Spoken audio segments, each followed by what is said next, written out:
Next up, Molly Ferrell. Molly has earned her MA from UC Davis in geography, specializing in applied habitat restoration. She works as a senior environmental scientist for the California Department of Water Resources Land Stewardship Program, where she oversees the management and scientific research of over 7,000 acres of DWR habitat restoration in the Delta, including the revegetation and rare dune restoration at the Dutch Slough Tidal Marsh Restoration Project.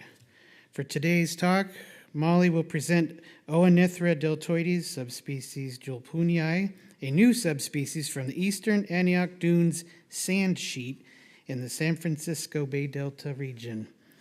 Please welcome Molly.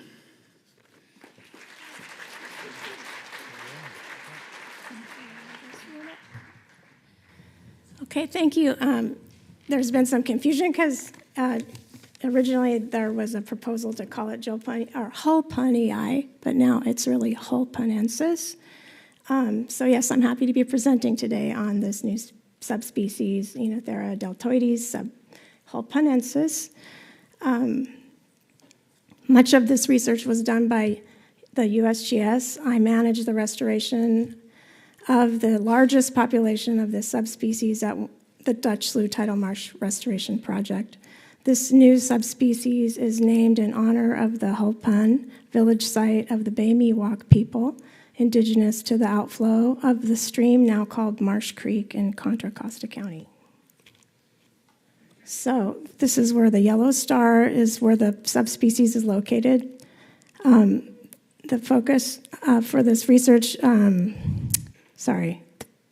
is at the yellow star in the Bay Delta region. So just to orient you here, I just wanted to show the Carquinez Strait, which is really the pinch point for all the water flowing off the Sierra and coast ranges into the valley and coming out this one pinch point, and it's really created the delta, our inverse delta, for thousands of years. And we're going to zoom in on that yellow star.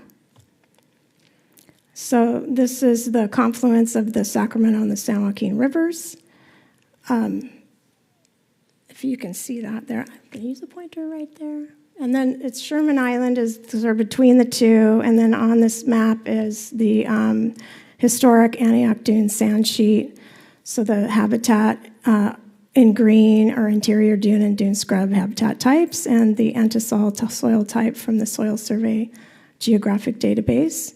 So these dunes spanned between 6 to 9 miles long and house up to 100-foot tall dunes historically, and much of the dune material has been mined, probably much of it in San Francisco buildings.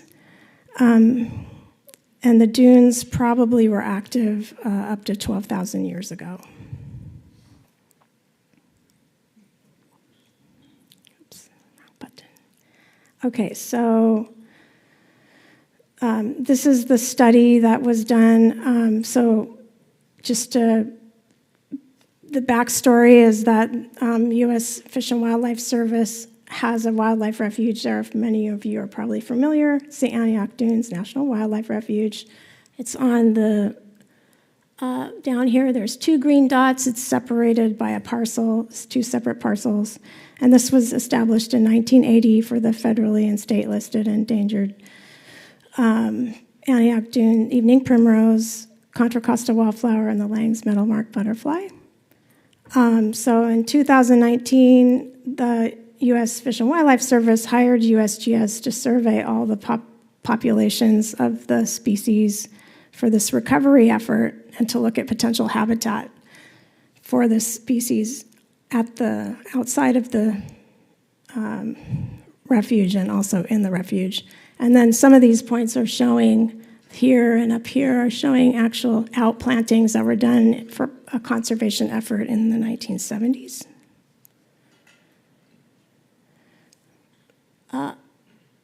Okay, sorry. So the USGS conducted a thorough survey of current and historic locations of the Antioch Dune evening primrose across its known range and determined habitat characteristics that indicate current and possible Howellii populations, that's the subspecies. From known populations and an in-depth literature review, 8 potential Howellii sites were determined for further survey. Presence of Howellii at 6 of the 8 sites were confirmed. Of those 6 sites, the Antioch Dunes National Wildlife Refuge held over 96% of the adults and over 99, up to 100% of the juveniles at the STAM unit restoration area. So that's this open sandy area in the photo where they're actually importing dredge material to create new dunes. So this is the distribution map, an approximate range of the 3 subspecies, the Howellii, the subspecies in question, O.D. hulponensis, and the Oenothera deltoides cognata in green. So as you can see, the 2 Howellii and the hulponensis are actually really close together at 1 kilometer apart for 2 populations, and the cognata is about 22 miles to the south.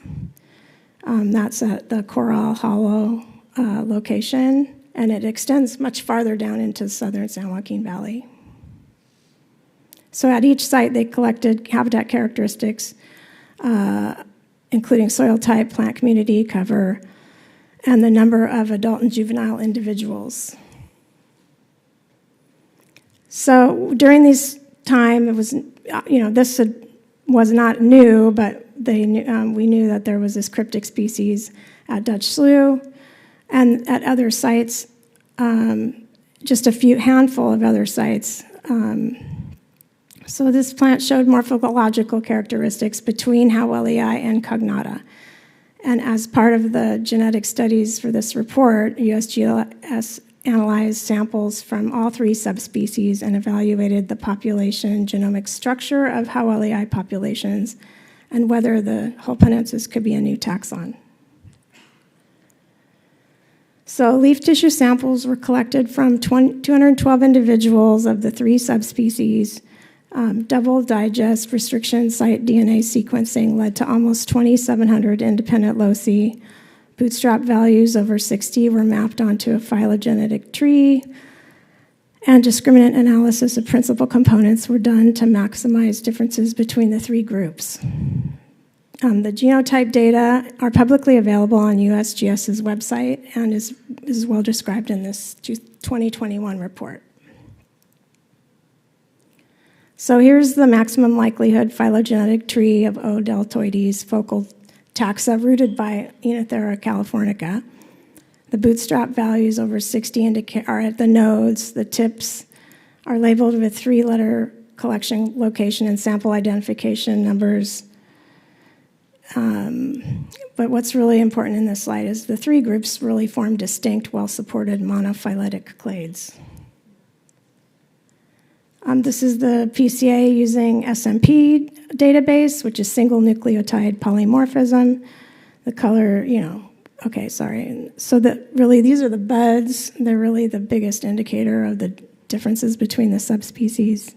And the message is also geographically distinct. They found no hybrids or evidence of recent gene exchange between the lineages. It's like thousands of years. So I'm just going to zap. Okay, zap. There's 2 screens. Sorry, it's confusing. Howellii and hulponensis have, so here they're really just showing the differences between the free sepal tips. These 2 are genetically closer than this cognata, which is not a surprise. The free sepal tips and buds are near glabrous or pilose, occasionally villous, and cognata is villous. So those of you who are not familiar with those terms, less hairy in between and most hairy. And as you can see, these are just good examples. So the more hairy, deeply lobed leaves, and this is in between, and this is a lot less. I'm not going to say the genetic terms because I'm not a geneticist. All right, so that's not genetics, botany, ha ha. Okay, I'm not a botanist. It's true confession. Bay Miwok evening primrose. So these are just photos of the Hulpenensis. So this is the Dutch Slough site. And in the background is Mount Diablo. So that's the headwaters of the Marsh Creek, which we'll reference in the next slide. And this is just the juvenile free sepal tips here. And the 1 meter stick is showing how large the plant can be. And then this paper is just showing, that was published in Madronio in the September 2024 issue of 71. Bay Miwok evening primrose, new species, endemic to California. So the primary author, Scott Jones, really led this effort. He was with USGS, and now he's an assistant professor at University of North Florida. And Elizabeth Milano and Amy Vandergast led the genetic effort. So this is sort of an odd map, but this is a Delta Historic Ecology study done by San Francisco S. Giorine Institute in 2012. And this is wrong button, back. This is the old Marsh Creek exit here. So this probably is where the separation happens between the two subspecies. And this is Dutch Slough now. So let me just say the note Marsh Creek, Oakley constitutes, so Dutch Slough is 1,200 acre site, and the westernmost site is Emerson Parcel, and Marsh Creek now is channelized and runs out this way. So this is just an aerial image of the site. This is Marsh Creek, and this is a vineyard that was protected during the CEQA process because we were going to use all this material because the whole site was subsided, so we had to use cut fill to not import or export any material. So there was some notice of this being primrose here back in the early part of the planning stages. And so as part of the CEQA process, there was a lot of letters from vintners wanting to protect this 100-year-old Carignan vineyard. So we protected it. So basically, that's probably why we still have this. There's just a little 1 acre dune restoration on the outskirts here in the corner. So this is just an image of the differences of a single individual, the single subspecies. So as you can see, it really looks like cognata. It's bright green here, and then it's a little more gray-green just right next to it. So this is also the edge of the habitat area. Essentially, in the report, USGS was looking at habitat management to aim for recruitment, and this is really just obvious total plant cover and juvenile correlation. Basically, the more weeds and plant cover, the less juveniles. And this is especially important for these short-lived perennials. So we promote juveniles to stabilize populations by maintaining areas of bare ground. Oh my goodness. Okay, so this is just showing in the report that basically in open areas on the STAM unit, there was 1,300 individuals per hectare versus 75 individuals. This is what it looks like in general, and they don't weed it because of the Lang's meadowlark butterfly larvae. So this is the Dutch Slough site. This oak tree is the same. I'm sorry, it's a walnut tree. It's black walnut. This was in 2015 before any restoration, and then a year later, I had this cleared and have kept it cleared since.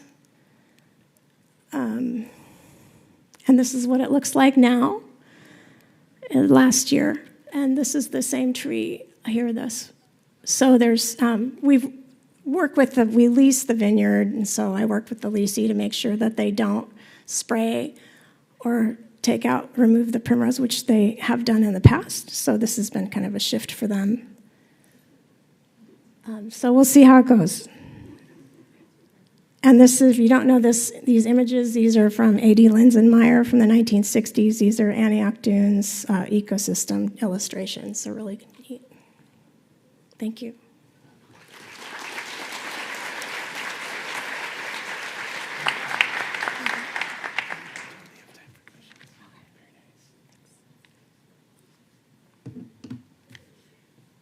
We have a few minutes for questions for Molly. Here we go.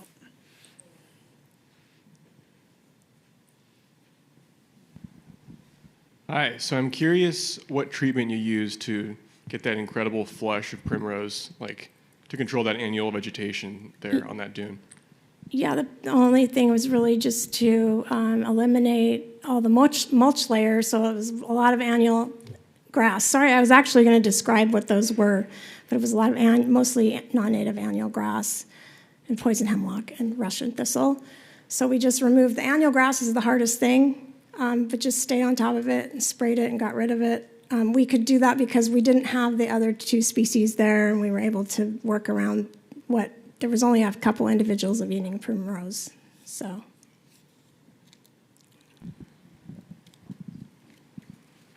Beautiful project. How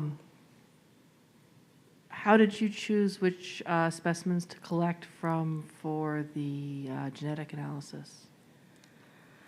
I wasn't there, and I didn't do that part of it.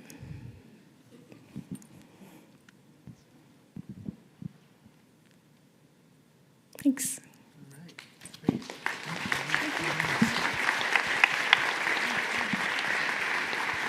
Thank you, Molly.